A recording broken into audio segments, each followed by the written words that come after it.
Welcome student, chapter number 3 atoms and molecules.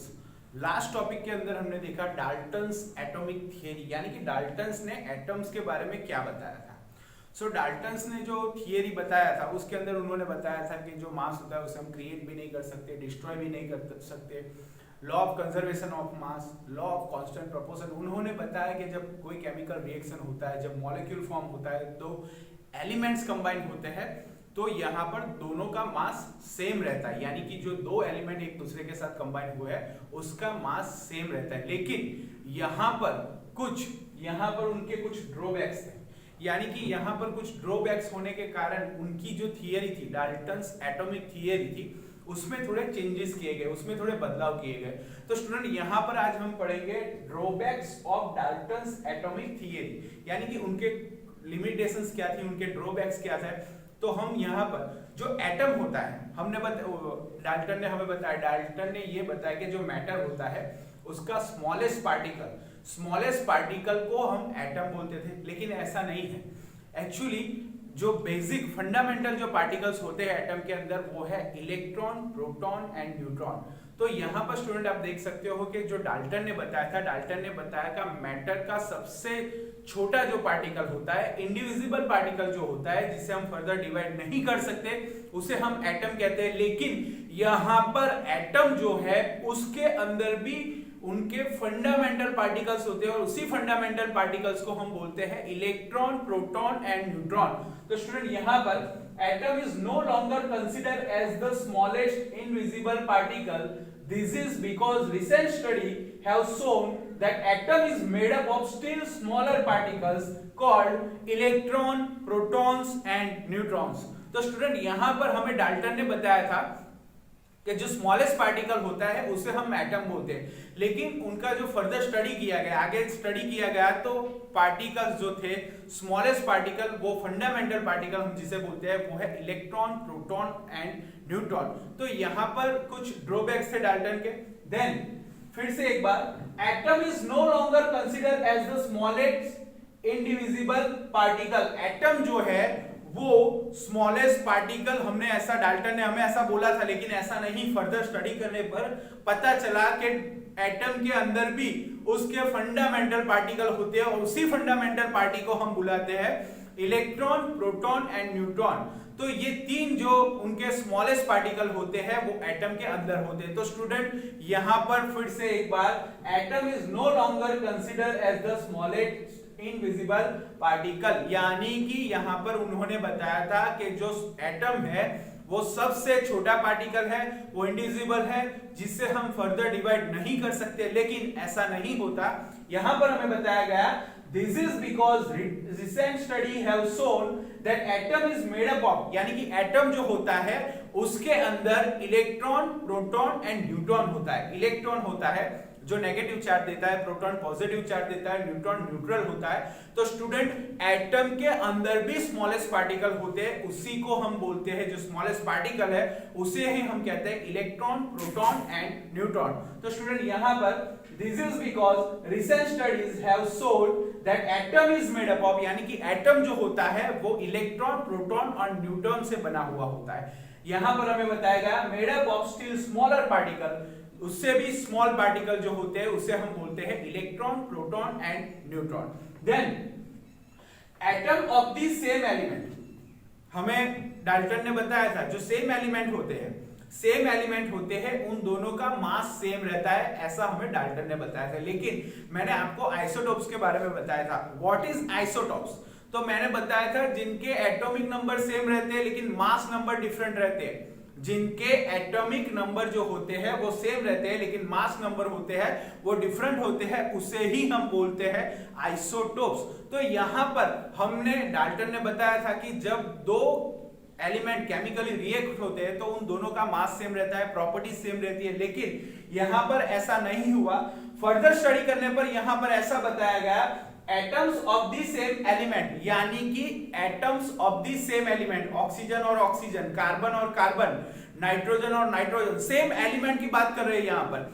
तो कुछ ऐसे भी एलिमेंट थे कि दोनों के जो मास थे वो डिफरेंट थे। कौन से थे? यहाँ पर हम देखेंगे, atoms of the same element have different masses For example, two types of atom of chlorine with masses 35 and 37, such atom of the same element with the different mass number called is isotopes. यानी कि यहां पर हमें Dalton ने बताया था कि जो एलिमेंट्स होते हैं सेम एलिमेंट होते हैं, दोनों का मास सेम रहता है और दोनों का मास सेम होने के कारण रिएक्टेंट एंड प्रोडक्ट दोनों का मास हमें सेम मिलता है, लेकिन ऐसा नहीं होता। क्लोरीन एटम जो है उसका मास 35 भी है एंड 37, लेकिन उनको यहां पर डाल्टन ने बताया नहीं था कि दोनों का मास यहां पर डिफरेंट है, तो उसे हम बोलते हैं आइसोटोप्स। स्टूडेंट फिर से एक बार, व्हाट इज आइसोटोप्स? तो आइसोटोप्स का मतलब होता है जिसके मास नंबर डिफरेंट होते हैं, एलिमेंट सेम रहता है, एटॉमिक नंबर भी सेम रहता है, उसे ही हम बोलते हैं आइसोटोप्स। तो स्टूडेंट फिर से एक बार यहां पर, atoms of the same element have different masses, for example two types of atom of chlorine, यानी कि मास नंबर डिफरेंट है लेकिन एलिमेंट भी सेम है, एटॉमिक नंबर भी सेम है, उसे ही हम बोलते हैं आइसोटोप्स। या iso means same, iso means same, और टॉप्स यानी कि जिनका जो यहां पर मास नंबर, जो एटॉमिक नंबर है वो यहां पर सेम है, उसे ही हम बोलते हैं आइसोटोप्स। आइसो माने सेम, तो यहां पर जिसके एटॉमिक नंबर सेम रहते हैं, मास नंबर डिफरेंट रहता है, एलिमेंट सेम रहता है, उसे ही हम बोलते हैं आइसोटोप्स। तो यहां पर student, atoms of same element have different masses, for example two types of atoms of such chlorine with masses 35 and 37, chlorine element है उसका दो तरह का मास मिलता था, क्लोरीन 35 एंड क्लोरीन 37, तो दोनों के मास नंबर डिफरेंट थे, एटॉमिक नंबर सेम था, तो स्टूडेंट उसे हम बोलते हैं आइसोटोप्स। और आइसोटोप्स के अंदर एटॉमिक नंबर सेम रहता है लेकिन मास नंबर जो होता है वो डिफरेंट होता है। यहां पर हमें क्लोरीन का एग्जांपल दिया गया और क्लोरीन के एग्जांपल के अंदर हमें बताया गया है कि एक क्लोरीन का मास 35 है और एक क्लोरीन का मास 37 है, तो दोनों का मास नंबर डिफरेंट है, एलिमेंट सेम है, एटॉमिक नंबर भी सेम है, उसे ही हम बोलते हैं आइसोटोप्स। तो स्टूडेंट यहां पर फिर से एक बार, atoms of the same element have different masses, atom same है लेकिन मास नंबर डिफरेंट है। यहां पर हमें क्लोरीन का एग्जांपल दिया गया है जिसके अंदर एक क्लोरीन का मास 35 है एंड दूसरे क्लोरीन का जो मास नंबर है वो 37 है, तो यहां पर एलिमेंट सेम है, एटॉमिक नंबर सेम है, मास नंबर डिफरेंट है, that is called isotopes. Then atom of different elements में have same masses, for example, तो यहां पर कुछ ऐसे भी एलिमेंट थे जिसके मास नंबर सेम मिले। यहां हमने आगे देखा कि यहां पर एक ही एटम के, एक ही एलिमेंट के डिफरेंट मासेस थे और डिफरेंट मासेस क्लोरीन के हमने देखे। देन यहां पर ऐसा भी बताया गया फर्दर स्टडी करने पर कि जो मास नंबर है वो दोनों जो एलिमेंट होते हैं डिफरेंट एलिमेंट के अंदर मास नंबर सेम भी हो सकते हैं। तो यहां पर जो बात करते हैं सेम मास नंबर की, तो एटम्स ऑफ डिफरेंट एलिमेंट, यहां पर एटम्स कैसे हैं, डिफरेंट एलिमेंट है लेकिन मास नंबर सेम है। हमने आगे पढ़ा उसके अंदर मास नंबर डिफरेंट था, एटॉमिक नंबर सेम था, एलिमेंट भी सेम था, लेकिन यहां पर एलिमेंट डिफरेंट है, तो एटम्स ऑफ डिफरेंट एलिमेंट्स में have same masses, for example atom of potassium and calcium, तो पोटेशियम एंड कैल्शियम दोनों का मास जो रहता है वो 40 यूनिफाइड मास रहता है, यानी कि 40। तो यहां पर 40, तो हमने दो यहां पर डेफिनेशन देखी, एक के अंदर देखा कि मास नंबर जो होता है वो डिफरेंट होता है, एलिमेंट सेम रहता है, एटॉमिक नंबर सेम रहता है, उसे हम बोलते हैं आइसोटोप्स। लेकिन जिसके अंदर एलिमेंट डिफरेंट रहते हैं लेकिन मास नंबर सेम रहता है उसे हम बोलते हैं आइसोबार, यानी आइसो मींस सेम और बार मींस उनका जो मास नंबर रहता है वो सेम रहता है, उसे ही हम बोलते हैं आइसोबार। तो स्टूडेंट यहां पर are known with the same mass number, यानी कि पोटेशियम एंड कैल्शियम का जो मास नंबर है वो 40 है, यानी कि एलिमेंट डिफरेंट है लेकिन मास नंबर सेम होने के कारण यहां पर उनको हम आइसोबार बुला सकते हैं, केमिस्ट्री के लैंग्वेज में यहां पर उनको बोलते हैं isobar. Then where different elements with the same mass number are known as isobar। तो स्टूडेंट यहां पर हमने दो डेफिनेशन पढ़ी और दोनों आपके लिए बहुत ही इंपॉर्टेंट डेफिनेशन है।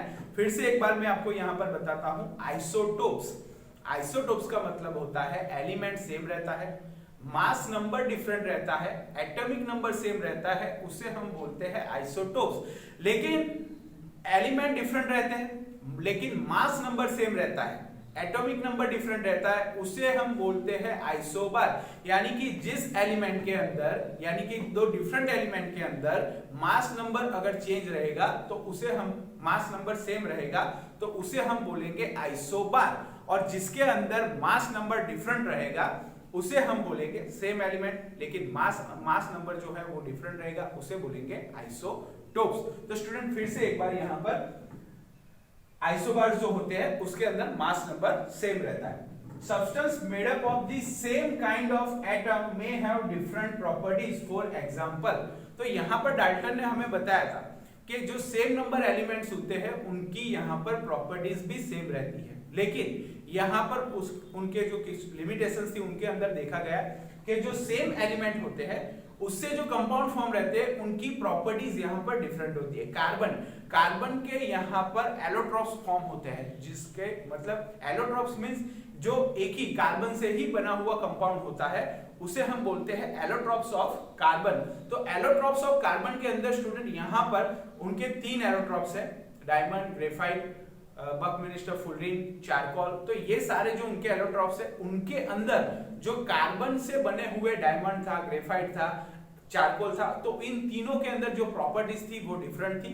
तो यहाँ पर देख सकते हैं substance made up of the same kind of atoms, यानी कि डायमंड, ग्रेफाइट एक ही मतलब कार्बन से ही बनते हैं, कार्बन से ही जुड़ के वो यहाँ पर कंपाउंड फॉर्म करते हैं। तो substance made up of the same kind of atoms may have different properties. For example, charcoal, graphite and diamond. तो जो डायमंड होता है, चारकोल होता है, ग्रेफाइट, ये सारे कार्बन से ही मतलब सेम एलिमेंट से ही बनते हैं, लेकिन तीनों की प्रॉपर्टीज यहाँ पर डिफरेंट होती है। डाल्टन ने हमें बताया था कि जब एलिमेंट कंबाइन होते हैं तो उनकी प्रॉपर्टीज यहाँ पर सेम रहती है, लेकिन यहाँ पर कार्बन जो है वो कार्बन से ही जुड़ा हुआ है, डायमंड के अंदर, ग्रेफाइट के अंदर और चारकोल के अंदर, फिर भी यहाँ पर तीनों की जो प्रॉपर्टीज है वो डिफरेंट है। तो स्टूडेंट फिर से एक बार, substance made up of the same kind of atoms, यानी कि कार्बन से ही बने हुए, may have different properties. For example, charcoal, graphite and diamond are all made up of carbon atoms but different physical properties. यानी कि उनकी physical properties जो होती है यहाँ पर different होती है। तो स्टूडेंट यहाँ पर डाल्टन्स ने जो एटॉमिक थियरी दी थी उनकी कुछ लिमिटेशंस थी, ड्रॉबैक्स थे उनके, तो यहाँ पर हम बता सकते हैं कि उनके कौन कौन से ड्रॉबैक्स थे। तो ड्रॉबैक्स के अंदर हमने सबसे पहले पढ़ा कि जो एटम है वो स्मॉलेस्ट पार्टिकल नहीं, लेकिन उसके अंदर भी जो एटम है वो made up of electron, proton and neutron, जो स्मॉलेस्ट पार्टिकल होते हैं उससे बना हुआ है। देन उसके बाद हमने देखा कि जो एटम होता है वो एटम यहाँ पर सेम एलिमेंट होते हैं लेकिन उसका मास नंबर डिफरेंट होता है। लाइक क्लोरीन का मास नंबर 35 भी है, 37, लेकिन उनका एटॉमिक नंबर सेम है, एलिमेंट भी सेम है, उसे ही हम बोलते हैं आइसोटोप्स। और जिसके अंदर मास नंबर सेम रहता है लेकिन एलिमेंट जो होते हैं वो डिफरेंट होते हैं, उसे हम बोलते हैं आइसोबार। तो स्टूडेंट फिर से एक बार यहाँ पर हम देखेंगे, atom is no longer consider as the smallest invisible particle, यानी कि हमें बताया गया थी कि एटम जो होता है वो स्मॉलेस्ट पार्टिकल है और उसे हम फर्दर डिवाइड नहीं कर सकते, लेकिन further studies this is because recent studies have shown that atom is made up of still smaller particle. Atom भी जो है वो स्मॉलर पार्टिकल से बना हुआ है और जो बना हुआ है उसके अंदर इलेक्ट्रॉन, प्रोटॉन एंड न्यूट्रॉन से बना हुआ है। Then atom of the same element, atoms of the same element, student यहाँ पर जो वर्ड है atoms of the same element, लेकिन उनके अंदर मास नंबर डिफरेंट है। यहाँ पर हमें क्लोरीन का एग्जांपल लिया, क्लोरीन के अंदर मास नंबर 35 एंड 37 है, लेकिन एलिमेंट दोनों में सेम है, लेकिन मास नंबर डिफरेंट होने के कारण उसे हम बोलते हैं यहाँ पर different masses. For example 2 types of atom of chlorine, chlorine के हमने यहाँ पर 2 टाइप के एलिमेंट्स लिए, एक के अंदर 35 मास था, एक के अंदर 37 मास था, उसे ही हम बोलते हैं आइसोटोप्स। यानी कि एलिमेंट सेम रहता है लेकिन मास नंबर जो रहता है वो डिफरेंट रहता है, उसे हम बोलते हैं आइसोटोप्स। देन आइसोबार किसे बोलते हैं, तो जिसके अंदर मास नंबर सेम रहता है लेकिन एलिमेंट जो होता है वो डिफरेंट रहता है, उसे हम बोलते हैं आइसोबार। तो यहाँ पर atom of different elements may have same masses. For example, atoms of potassium and calcium, तो पोटेशियम एंड कैल्शियम दोनों के अंदर जो मास नंबर रहता है वो 40 यूनिफाइड मास रहता है, 40 रहता है, 40। तो यहाँ पर एलिमेंट्स डिफरेंट है लेकिन मास नंबर सेम है, उसे हम बोलते हैं isobar. So are known with same mass number same. Such atoms of different element with same mass number are known as isobar. तो यहाँ पर आइसोटोप्स और आइसोबार का जो डेफिनेशन है वो आपको अच्छी तरह से समझना है स्टूडेंट। आइसोटोप्स के अंदर मास नंबर डिफरेंट रहते हैं, आइसोबार के अंदर मास नंबर सेम रहते हैं। एलिमेंट डिफरेंट रहता है, एलिमेंट सेम रहता है। तो स्टूडेंट यहाँ पर आपको आइसोबार और आइसोटोप्स का डेफिनेशन जो है अच्छी तरह से पढ़ने के बाद उसे समझना भी जरूरी है। तो यहाँ पर बहुत सारे ऐसे एलिमेंट रहते हैं जिसके अंदर कार्बन भी एक ऐसा एलिमेंट है जिसके अंदर 12, 13, 14 उसका मास नंबर डिफरेंट रहता है लेकिन एलिमेंट कार्बन ही रहता है, सेम रहता है। दैट्स व्हाई कार्बन के भी आइसोटोप्स होते हैं, हाइड्रोजन के भी आइसोटोप्स होते हैं। तो यहाँ पर स्टूडेंट आइसोटोप्स के बारे में बताया था, तो यहाँ पर उनके मास नंबर डिफरेंट थे। तो यहाँ पर डाल्टन्स एटॉमिक थियरी के अंदर हमें पढ़ा था कि मास नंबर सेम रहते हैं, सेम एलिमेंट के अंदर मास नंबर सेम रहते हैं, लेकिन ये यहाँ उनका ड्रॉबैक था। और फर्दर हमें बताया गया कि एक ही एलिमेंट के डिफरेंट मासेस होते हैं, उसी तरह डिफरेंट एलिमेंट के सेम मास नंबर भी होते हैं। तो स्टूडेंट यहाँ पर आइसोबार और आइसोटॉप्स का डेफिनेशन देखने के बाद डाल्टन्स एटॉमिक थियरी के अंदर हमने ऐसा भी पढ़ा था कि जो एलिमेंट होता है, सेम एलिमेंट से जो कंपाउंड फॉर्म होता है वो यहाँ पर उनकी प्रॉपर्टीज जो होती है वो सेम होती है, लेकिन ऐसा नहीं होता। यहाँ पर हमें बताया गया substance made up of the same kind of atoms may have different properties. For example charcoal, graphite and diamond, तीनों कार्बन के ही फॉर्म है। Charcoal, graphite and diamond all are made up of carbon atoms, तो carbon atom से ही बनते हैं लेकिन उनकी प्रॉपर्टीज यहाँ जो होती है वो डिफरेंट होती है। तो स्टूडेंट यहाँ पर drawbacks of Dalton's atomic theory, तो डाल्टन्स एटॉमिक थियरी के बारे में पढ़ा और उनके ड्रॉबैक्स में भी, उनकी लिमिटेशंस के बारे में पढ़ा। तो ये बहुत ही अच्छा थियरी है, आप उसे अच्छी तरह से पढ़ लीजिए, नोटबुक में कंप्लीट कर लीजिए, क्योंकि ये जो थियरी है based on 10th, 11th, 12th जो साइंस आप पढ़ोगे लाइक केमिस्ट्री के अंदर, यहाँ पर ये आपका बेसिक फंडामेंटल है। आगे ये सारी चीजें आपको पढ़ने में आएगी, लेकिन यहाँ पर बेसिक कंसेप्ट आपका क्लियर होगा तो आप आगे अच्छी तरह से पढ़ सकोगे। Okay student, good bye, good luck, bye.